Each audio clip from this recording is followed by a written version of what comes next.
to God and continued to pray tirelessly for the child, for the growth, mind, body, and soul, or you want to be Eli that's too busy to attend to family matters. Welcome to God's simple solution to man's difficult problem on the the fifth volume of the whole series. Today we're going to be talking about God will not reduce his standard. God will not compromise his principle. God ought to understand is what most Christians ask. Why is God so wicked that he wants to he's not even considerate? God has to understand that my wife is ill-treating me, so I need to get a girlfriend to cool myself down so that when I just get home I eat and sleep. God ought to understand. Is God not aware of the situation of my life? Why is God saying I should not fornicate when all I have is my assets to win men to pay me and sustain myself? A lot of questions that we ask, especially 21st century Christians. But God also on his part ought to understand that times are hard. Yeah, I'm sorry to tell you, Jesus even said it. He said, Father, I'm coming back to you now. I'm not saying you should take them away from this world. In this world there will be tribulation, there will be trials. Yes, he said that. He is aware that times will be tougher.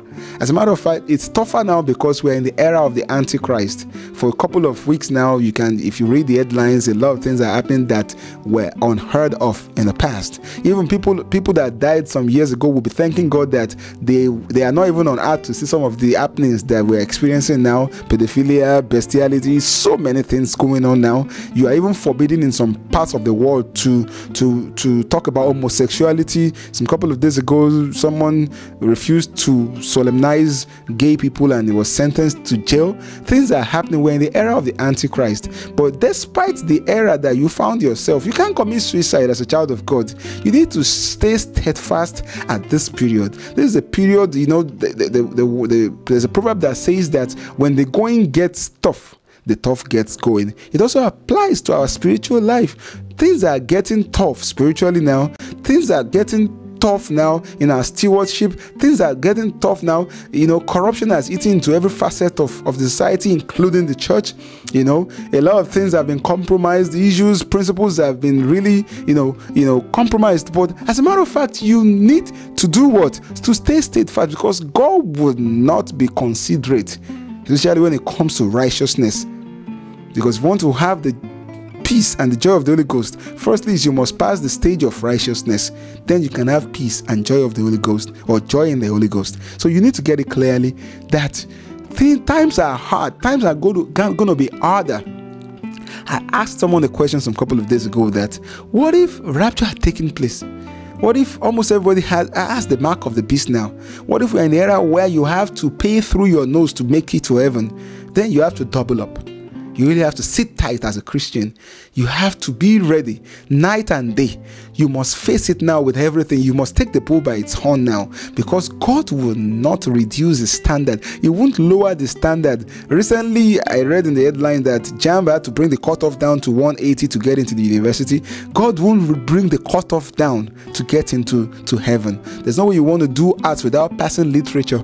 There's no way. There are some set down principles on earth that will enable you to get some benefits. Same with heaven. Heaven will come at a price.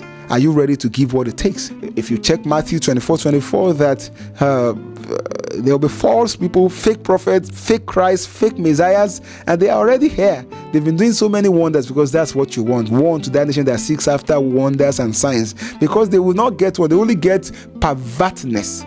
They will only get illusion, like my son will say, mirage. That's all you're going to get. At the end of the day, what will happen if you lose heaven? If you mess up, it doesn't change God. It doesn't make God lesser of a God. If the Lord comes like a thief in the night, will you be as ready as the watchman?